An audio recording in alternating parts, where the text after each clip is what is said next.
வணக்கம் நண்பர்களை. சிவா அயலி சீரியல் சும்மா பரபரப்பாக போயிட்டு இருக்குன்னே சொல்லலாங்க. பரபரப்பான கட்டத்தில் எப்படியாவது எங்கள் அப்பா நிருபராதி அந்த மினிஸ்டரை கொல்லலை அப்படின்னு நிரூபிக்கணும் அயலி அப்படின்னு சொல்ல நேரம் அதுக்கு ஒரு வழி இருக்குது. அதை செய்தது இளங்கோ தான். நம்மளுக்கு தெரியும். அந்த உண்மையை அவன் வாயால் வெளியே வர வைக்கணும் சிவா அப்படின்னு நம்ம அயலி சொல்லுறாங்க. அப்படின்னா அது எப்படி சாத்தியம்? அதுக்கு என்ன, அந்த இளங்கோவை கடத்தி அவனை ஒரு கட்டத்தில் அடின்னு அவனுக்கு தோலை உரிச்சா அவன் வாயிலிருந்து நம்ம உண்மையை வர வைக்கணும். அந்த எவிடன்ஸை கொண்டு கோர்ட்டில் காட்டணும். எங்கள் அப்பாவை கொலை செய்தது நான் தான் அப்படின்னு அவன் ஒத்துக்க வைக்கணும் அப்படின்னு சொல்ல நேரம் நம்மளால் முடியும். கண்டிப்பாக அவனை கடத்தி தொலியை உரிச்சிருவோம் அப்படின்னு அந்த இடத்துல சிவாயும் அயலியை களை இறங்கி நம்ம மினிஸ்டரோட பையன் இளங்கோ வாயிலிருந்தே எங்கள் அப்பாவை மினிஸ்டரை கொன்னது நான் தான் அப்படின்னு ஒத்துக்க வச்சுக்கிட்டாங்க. ஒரு வகையில் பார்த்தோன்னா உதய பெருமாளை வெளியே கொண்டு நம்ம இந்திராணியை சந்தோஷப்படுத்துகிறாங்க. அதை பற்றி தான் இந்த வீடியோக்குள்ளே பார்க்க போகிறோம். அதுக்கு முன்னாடி சேனலுக்கு லைக் அண்ட் சப்ஸ்கிரைப் பண்ணுங்கள் ஃப்ரெண்ட்ஸ். பக்கத்தில் இருக்க பெல் ஐக்கானையும் கிளிக் பண்ணுங்கள். அப்போ தான் நான் போட்டுற ஒவ்வொரு வீடியோவும் நோட்டிஃபிகேஷனாக உங்களுக்கு கிடைக்கும். வாங்க ஃப்ரெண்ட்ஸ், வீடியோக்குள்ளே போகலாம். ஃபஸ்ட்டு எடுத்த உடனே பார்த்தோன்னா ஒரு செம அதிரடியான பரபரப்பு கட்டம் தான். பரபரப்பான கட்டத்தில் தான் நம்ம சிவாயும் அயலியும் எப்படியாவது நம்ம உதய பெருமாள் எங்கள் அப்பாவை வெளியே கொண்டு வரணும். அயலி அவர் எந்த தப்பும் செய்யலை அப்படின்னு நிரூபிக்கணும். இந்த மோனிகா வேற பயங்கரமாக பிரச்சனை பண்ணி எங்கள் அப்பாவுக்கு இமேஜை டேமேஜ் பண்ணலான்னு பார்த்தா, நல்ல வேளை நம்ம அன்றைக்கி ஆம்புலன்ஸில் அவர் நம்ம சொன்னது மாதிரி நடித்து ஆம்புலன்ஸில் கொண்டு போனனால ஒரு வீடியோ ஃபுட்டேஜும் அவள்கிட்ட கிடைக்கல. ஆனால் இதை நம்ம நிறைய நாளைக்கு நீட்டிக்க முடியாது அப்படின்னு அந்த இடத்துல சொல்கிறாங்க. இப்போ என்ன பண்ணலாம் சிவா, ஏதாவது ஐடியா இருந்தால் சொல்லு அப்படின்னு கேட்குற நேரம் வேறு என்ன, அந்த இளங்கோ தான் அவங்க அப்பாவை கொன்னிருப்பான் அப்படின்னு சொல்ல நேரம் எனக்கும் இந்த சந்தேகம் இருக்குது. அதுக்கு இப்போ என்ன பண்ணலாம் அப்படின்னு சொல்ல நேரம் வேறு என்ன, அவனை கடத்தி தொலியை உரிச்சிட்டோம்னா உண்மை அவன் வாயாலே எங்கள் அப்பாவை நான் தான் கொன்னேன் அப்படின்னு உண்மையை ஒத்துக்கிட வைக்கணும். அதுக்கு என்ன பண்ணணுமோ பண்ணுவோம் அப்படின்னு அந்த இடத்துல சொல்ல நேரம் இளங்கோவை ஒரு கட்டத்தில் நம்ம சிவாயும் அயலியும் சேர்ந்து கடத்திடுறாங்க.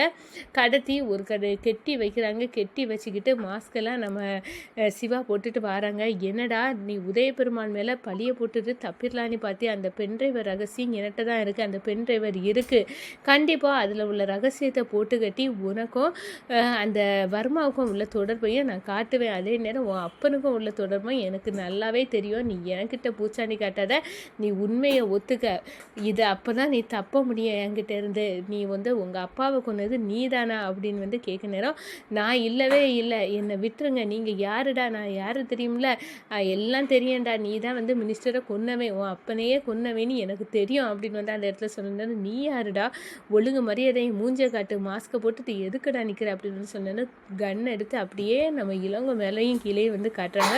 இந்த பாரு, இதை மாதிரி எத்தனையோ பண்ணியிருக்கேன், இப்போ ஒரு சூடு அதோடு நீ க்ளோஸு, புரிஞ்சுதா? உனக்கு அரசியல் சாம்ராஜ்யம் இல்லை, ஒரு சாம்ராஜ்யனையும் முன்னால் நடக்காமல் போயிட போது பார்த்துக்க. வாழ வேண்டிய காலத்தில் அநியாயமாக போய் சேர்ந்துடாத அப்படின்னு அந்த இடத்துல நம்ம சிவா அப்படியே கண்ணை காட்டி மிரட்டுறாங்க. இப்போ உண்மையை சொல்லு, நீ சொல்லலை, உதய பெருமாளை நீ தான் கொன்ன, உதய பெருமாள் உங்கள் அப்பாவை கொல்லலை, நீ தான் கொன்ன உங்கள் அப்பாவை அப்படின்னு உண்மையை சொல்லு அப்படின்னு அந்த இடத்துல சொல்ல நேரம் இவன் கண்ணை வச்சு காட்டுறதை பார்த்தா கண்டிப்பாக நம்மளை போட்டு தள்ளிடுவான், நம்ம உண்மையை சொல்லட்டா அப்படின்னு சாவுக்கு பயந்து உண்மையை உளறி கட்டிடுறாங்க. ஆமாம், அன்னைக்கு உதய பெருமாள் எங்கள் வீட்டுக்கு வந்தார் தான், ஆனால் அவர் எங்கள் அப்பாவை கொல்லலை, ரெண்டு பேருமே பேசிக்கிட்டு போயிட்டாங்க. ஆனால் எங்கள் அப்பா உயிரோடு இருந்தால் என்னோட அரசியல் வாழ்க்கைக்கு தான் அது இடைஞ்சல். ஏன்னா அவருக்கு அந்த போதைப் பொருள் கடத்தல் கும்பல் அந்த வர்மாவோட தொடர்பு இருக்குது. அந்த தொடர்பு அது ரகசியம் எல்லாம் வெளியே வந்துடக்கூடாதுன்னு வர்மா உங்கள் அப்பாவை நீனே கதையை முடிச்சிடு, இல்லாட்டா உங்களை விட மாட்டேன் அப்படின்னு சொன்னார். வேறு வழி இல்லாமல் எங்கள் அப்பாவுக்கு கதையை நானே முடிக்க வேண்டியது ஆயிடுச்சு. அதை பண்ணிக்கிட்டு உதய பெருமாள் மேலே அவர் எங்கள் வீட்டுக்கு வந்ததை சாதகமாக நான் பயன்படுத்தி உதய பெருமாள் மேலே உருட்டி தள்ளினேன் பழிய. அதையும் கோர்ட்டில் நம்ப வச்சு இப்போ 15 நாள் ஜெயிலில் தள்ளிட்டேன் அப்படின்னு நிம்மதியாக இருந்தால் இப்போ நீ அதுக்காக உள்ள எல்லா விஷயத்தையும் எனக்கு நோண்டி வெளியே கொண்டு வந்துட்டியடா அப்படின்னு சொல்கிறாங்க. உயிருக்கு பயந்து நீ உண்மையை சொல்லிட்ட, இது போதும், கண்டிப்பாக நான் அவரை வெளியே கொண்டு வந்துடுவேன், நீ யாருடா அப்படின்னு அந்த இடத்துல கேட்குறாங்க. ஆனால் ஒரு கட்டத்தில் பார்த்தோன்னா சிவா, அதெல்லாம் உனக்கு தேவையில்லாத விஷயம், நீ உண்மையை சொல்லிட்டேல, அது போதும் அப்படின்னு அந்த இடத்துல சொல்லுறாங்க. அதே நேரத்தில் நம்ம பயப்படுறாங்க இளங்கோ. நம்ம வர்மாவுக்கு வந்து நான் தான் உதயபெருமாளை வந்து கொன்னேன் அப்படின்னு வந்து தெரிஞ்சால் என்னெல்லாம் நடக்கும் அப்படின்னு வந்து நினச்சி பார்க்க நேரமே வந்து பயமாக இருக்கே. இப்போ என்ன பண்ண, என் வாயிலேயே உண்மையை வர வச்சுட்டாவ அப்படின்னு வந்து அந்த இடத்துல கதி கலங்கி நிற்கிறாங்க. ஒரு கட்டத்தில் இவங்க சொன்ன வாக்குமூலத்தை எடுத்துக்கிட்டு அப்படியே நம்ம சிவா வந்து கொண்டு போகிறாங்க. நம்ம அயலியை கூட்டிக்கிட்டு ஸ்டேஷனில் கொண்டு காட்டுறாங்க. இந்த பெண் டிரைவரில் எங்கள் அப்பா நிருபராதினி வந்து உங்களுக்கு தெரியும், இதில் எல்லா ரகசியமும் இருக்குது அப்படின்னு வந்து அந்த இடத்துல போட்டு காட்டுறாங்க. அதை போட்டு காட்டினோடனே அவங்களுக்கு ஆச்சரியப்படும்படி நம்ம இளங்கோவே அதில் வந்து சொல்கிறாங்க, எங்கள் அப்பாவை வந்து கொன்னது நான் தான் வந்து கொன்னேன். ஏன்னா அந்த வர்மாவோட இன்ஸ்ட்ரக்ஷன் படி வர்மா வந்து இல்லாட்டா எங்களை போட்டு தள்ளிடுவோம் அப்படின்னு வந்து அந்த இடத்துல சொன்னார். எங்களோட அரசியல் வாழ்க்கையெல்லாம் வந்து நல்லா ஆகும்னா எங்கள் அப்பாவுக்கு பேர் வந்து டேமேஜ் ஆகக்கூடாது. ஏன்னா அந்த பென் டிரைவர் மூலமாக வந்து வெளியே வந்துட்டுனா அவ்வளோதான், அதுக்கு எங்கள் அப்பாவை வந்து போட்டு தள்ள வேண்டிய கட்டாயத்தில் இருந்துச்சு, அதனால தான் நாங்கள் போட்டு தள்ளணும் அப்படின்னு வந்து வருது. இதை வந்து காட்டினோடனே இதை எப்படி வந்து எடுத்தீங்க அப்படின்னு வந்து அந்த இடத்துல வந்து நம்ம உதயபெருமாள் சிவாயும் அயலியும் பார்க்குறாங்க. நாங்கள் எங்கே யாரை போட்டு அடித்து தள்ளியும் உங்களை வெளியே கொண்டு வரோன்னா நீங்கள் எங்கள் மாமா இருக்க, அதுக்காக என்ன வேணாலும் பண்ணுவேன் மாமா அப்படின்னு வந்து நம்ம அயலி ஒரு பார்வையை பார்க்குறாங்க.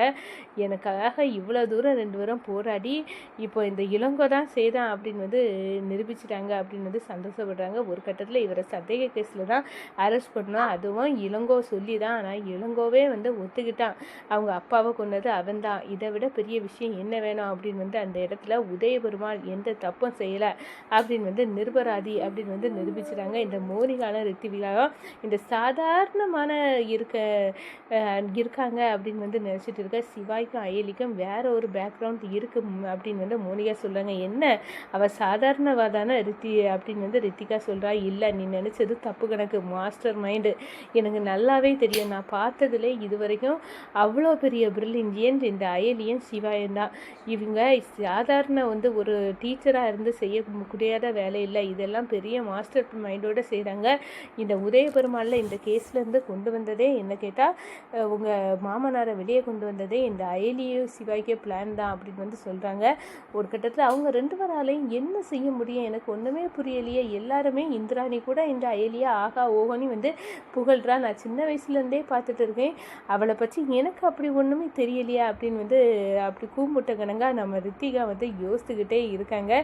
என்னடா எல்லாரும் புகழ நேரம் எனக்கு தான் அந்த அயலியை பற்றி ஒரு விஷயமும் தெரிய மாட்டேங்குது அப்படின்னு வந்து அந்த இடத்துல நினைக்கிறாங்க. ஆனால் ஒன்றுங்க, நம்ம இந்திராணிக்கு ரொம்பவே சந்தோஷம், எங்கள் சித்தப்பாயே வந்து வெளியே கொண்டு வந்துட்டீங்க அப்படின்னு வந்து அந்த இடத்துல சந்தோஷப்பட்ட நேரம் நம்ம உதயபெருமாள் நம்ம சிவாயும் அயலியும் வந்து அப்படியே வந்து பார்த்துக்கிட்டு என்னை மன்னிச்சிருங்க, ஏன்னா என் பையன்தான் நீ அப்படின்னு வந்து உண்மையை ஒத்துக்கிட முடியாத சுச்சுவேஷனில் நான் இருக்கேன், ஆனால் கண்டிப்பாக வந்து நீ எனக்கும் சங்கரிக்கும் பிறந்த பிள்ளைடா அப்படின்னு வந்து உதயபெருமாள் வந்து நம்ம சிவாவை வந்து கட்டி தழுவுறாங்கங்க.